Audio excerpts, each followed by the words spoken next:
Hello everyone, and welcome to the seventh VALPRO PATH podcast. We are here to discuss the news about the European plant protein sector. My name is Anna Stefanovic. I'm communication manager here at Foodscale Hub, an organization that leads dissemination, communication, exploitation activities of the VALPRO PATH project.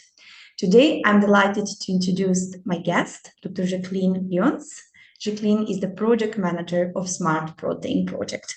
It is a pleasure to welcome you here today, Jacqueline. Thank you. So we can start with our first question of this podcast. So first one, can you briefly introduce the Smart Protein Project? What are its goals and mission? Could you also highlight some of the pilot initiatives and the key crops that are involved? Sure, yeah. So Smart Protein is an EU-funded project. It's a Horizon 2020 project. It started in January 2020. We're just about to finish now, 4.5 years later. It'll end in June 2024. And it's a big one. It has a large consortium. There's 33 partners from, I think, 14 countries in Europe and beyond. And it's always hard to explain Smart Protein concisely because it's basically got a lot of different research themes within it and sort of, wide-ranging research activities. But if you had to sort of generalize them, you could say that all of the different research activities are all trying to support a transition away from, a strong reliance on animal protein among European consumers and trying to support a transition towards an increased uptake of plant and alternative proteins in the EU. Interesting. Briefly said. Second question, can you talk about the findings on how different varieties of protein crops are performing across Europe? Yeah, so one of the interesting things that Smart Protein has looked at is that it took 4 different protein crops, so quinoa, chickpea, fava bean, and lentil, and it focused on growing these 4 protein crops at a number of different pilot farms across Europe. So some were in Northern Europe, I think in Ireland, Denmark, and the Netherlands, and some were in Southern Europe, Italy, Spain, and Portugal. So it grew different cultivars, different species of these particular protein crops at different growing sites, and then collected data on things like the yield of the crop, its disease resistance, whether irrigation was used or intercropping, and all of this different data. And then it's been possible to, I suppose, to showcase the findings then of how different protein crops have done at different sites in Europe. So some of the key findings would be that fava beans seem to do very well in both Northern and Southern Europe. So particularly a breed that's called Tiffany, which is apparently low in anti-nutrients. This fava bean has the potential to produce very high volumes of plant protein, so 630 kgs protein per hectare, which is considered successful. Chickpeas also showed a lot of potential, more so in Southern Europe, and they could produce 661 kgs of protein per hectare. So these came out as some of the key findings, but certainly the full detail of it is available, and for anybody who's interested in growing, we have kind of all of that detail available down to which species do well where, or how the seeds are best germinated, and the yields and all of that kind of information. I think you're just on mute there, Anna, maybe. I'm sorry, I was It happens. Yeah, it's nice that you mentioned 7 pilot farms in Europe. Yeah, so we can jump to the question. So, what are the key takeaways from the recently published leaflets aimed at informing farmers about successful varieties and growing practices in different EU countries? Well, we produced a number of different leaflets, and they're all specific to whichever protein crop it was in whichever country it was. So for example, there's a leaflet there on fava beans in Ireland, there's a leaflet on quinoa in Italy, and there's a leaflet wherever it could have been produced. You have a leaflet for each of the protein crops in each of the countries. So within all of those leaflets, then there'll be different advice, different tips for farmers, but it's all designed to be very practical and information that they could use to help a farmer decide like what's the best cultivar to use, what's the best way to manage the weeds? How should the seeds be germinated? Which ones to avoid? Where was there a lot of disease happening, etc. So it's hard to kind of summarize the main takeaways, but for people who are interested, they'll find maybe the specific leaflet that's most relevant to them.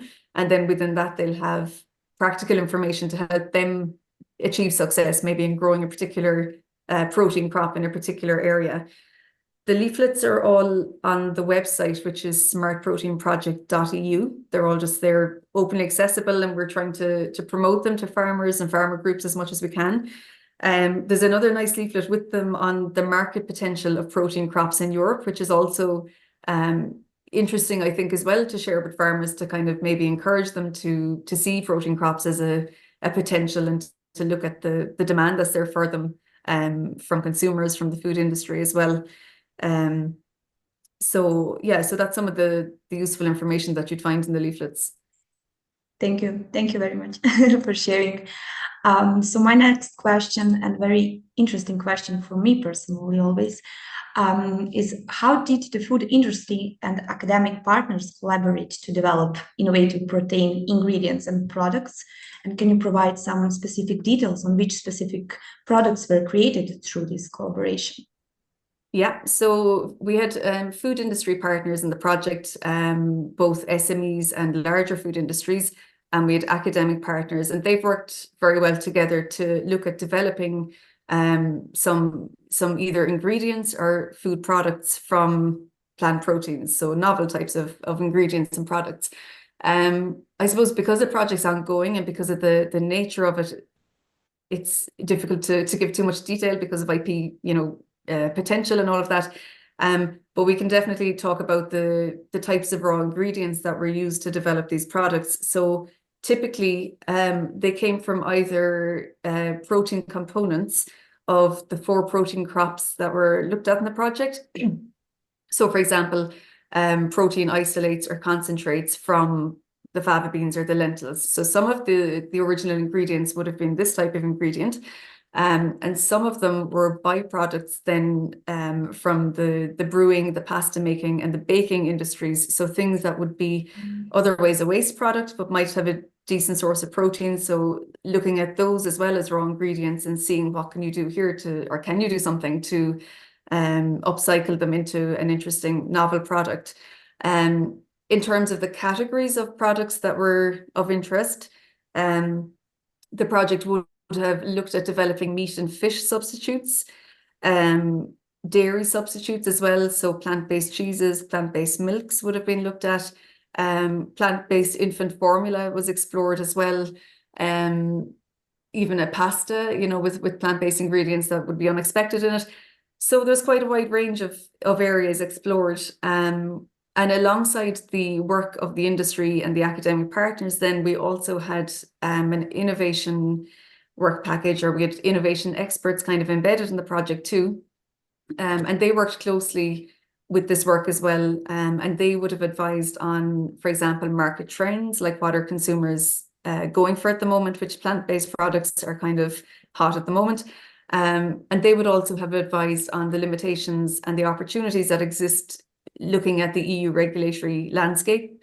So, for example, you could create a product and you might have made something novel, and then you'd have to consider the novel food regulation, for example. So our innovation partner was there to kind of help and advise throughout the production of these new ingredients and products, to make sure to help them to stay on the right track and to find a successful route, I guess. Thank you. There is also a large consumer surveys conducted. What insights have you gained about attitudes and behaviors toward plant-based foods in Europe? Okay, so one of the big successes of the project, I think, is a big consumer survey was conducted in 2021 on the project, and then it was repeated in 2023. It would have looked at consumers across 10 different European countries, France, Italy, Germany, the UK, Spain, Romania, can't remember what else, but 10 different countries, a good number of thousands of consumers. And and it was a survey, and they were asked all about their attitudes and their behaviors, I suppose, around plant-based foods. And it showed, as expected, I suppose, that there is a big move towards plant-based foods. And in 2021, 30% of the consumers would have described themselves as flexitarians. In other words, we're not vegetarian, we're not vegan, but we're actively trying to decrease our animal products. So that was a big finding. I think the first big finding was, as expected, probably, but it's nice to see it through the research, like the proportion of people that are definitely moving towards this kind of plant-based trend. 2 years later, it was similar. It wasn't, I don't think, hugely increased, but it was similar again. There was a strong cohort feeling that. Other interesting things that came from it is that health is the biggest driver for people when going for plant-based products. That's followed by animal welfare, and then the environment was the third concern, or the third driving factor, I suppose, towards choosing plant-based products. Price was considered the biggest barrier towards plant-based products. And another concern expressed was that sometimes the alternative products don't match their conventional counterparts when it comes to flavors. So, for plant-based cheeses and things, that it's hard to get as good a flavor sometimes, and that can be off-putting. But very, very interesting, like findings have come through these surveys, and I can see that they've been very heavily quoted. So both in the mainstream media, even in a Forbes article this year, it was quoted as a way of kind of saying, like, Europe is definitely moving in a more plant-based direction. And I see it as well through scientific papers, and in the academic world as well. This work is very, very heavily cited. So this was an interesting survey, and for anyone interested as well as the overall report, there were country-specific reports were generated as well. So you could look at just in Italy or just in the UK, what exactly were the consumers saying. So this has been consistently, I think, one of the big and interesting findings from the project, not least to the food industry, who are very, very keen, I suppose, to see, what consumers are thinking. Nice. Can we maybe expect some new survey in the future? So, well, Smart Protein will be finished soon, so there won't be another one across Europe from us, but I think Smart Protein is also collecting some survey data from China as well, from what I understand, where there might be maybe differences in the attitudes and behaviors, but where there's also a very big global market.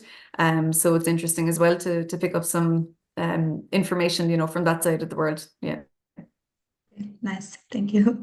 So how did you effectively engage with EU food policymakers to ensure consideration of the alternative proteins policy brief? What were the outcomes of this engagement?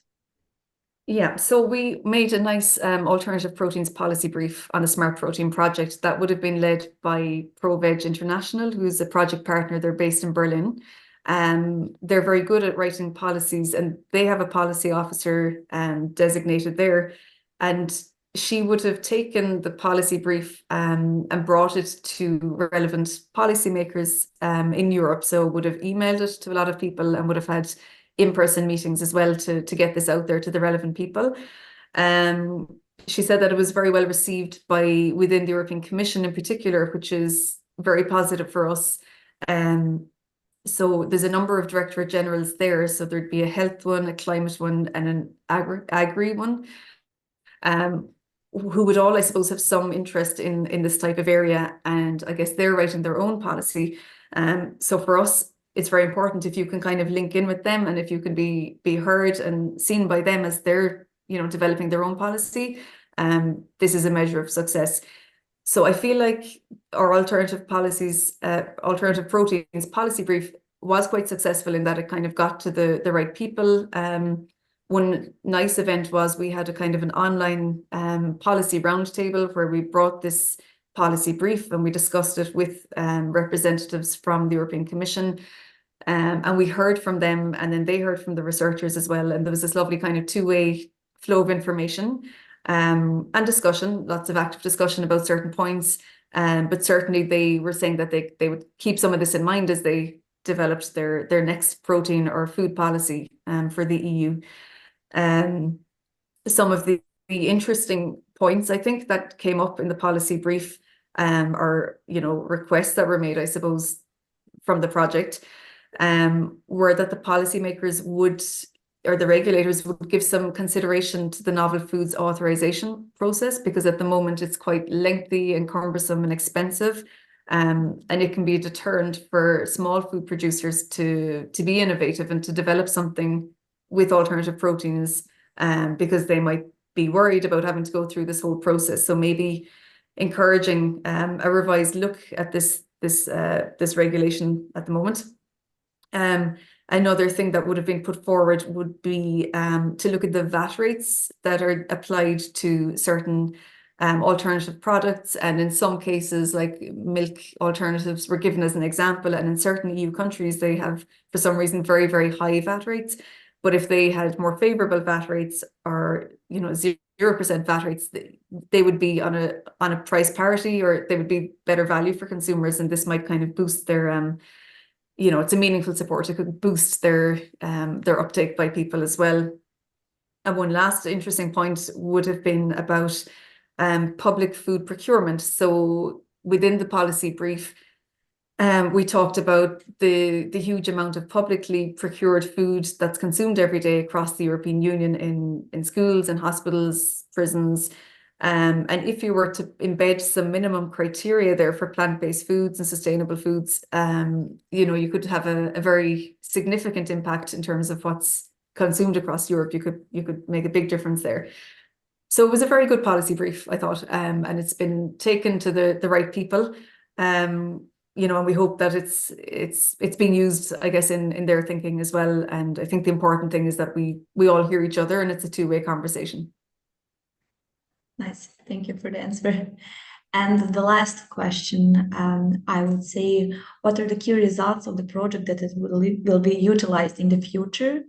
And what are the future plans of the project, even though the end of the project is very, very near?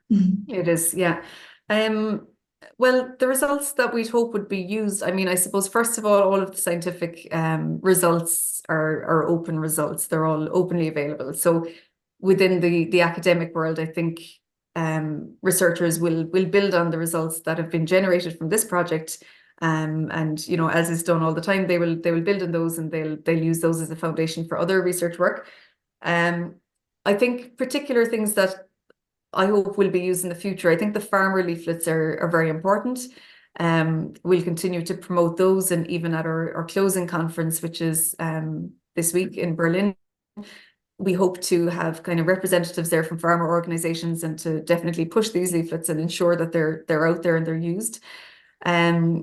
I think as well, in the short term, the updated results on the consumer attitudes and behaviors around plant-based foods in Europe will definitely be used, because, like I said, it was a kind of very representative survey, and it was a big consumer database. And while those things have a lifespan and they become out of date quite quickly, I think, for the next couple of years, that will be heavily cited and used as well. I'd love to think that the policy brief would be used, in this year while policies are being developed in the EU. And in terms of future plans, I can't really say, but I'd like to think that some of the key partners in the project will continue to collaborate and continue to work in this area and to build on the work done in Smart Protein. Nice. Jacqueline, thank you very much. As we wrap today's episode, we want to extend thanks to you for joining us and sharing your insights. It's been a pleasure having you today. Also, to all our listeners, thank you for tuning in. If you're interested in our more episodes, stay updated to the latest in the industry, be sure to visit our VALPRO PATH newsroom. There you will find articles, updates, and content to keep you informed. And also don't forget to subscribe to our newsletter and follow us on our social media. Until next time. Thank you, Jacqueline, one more time. Thank you, Anna. Thanks.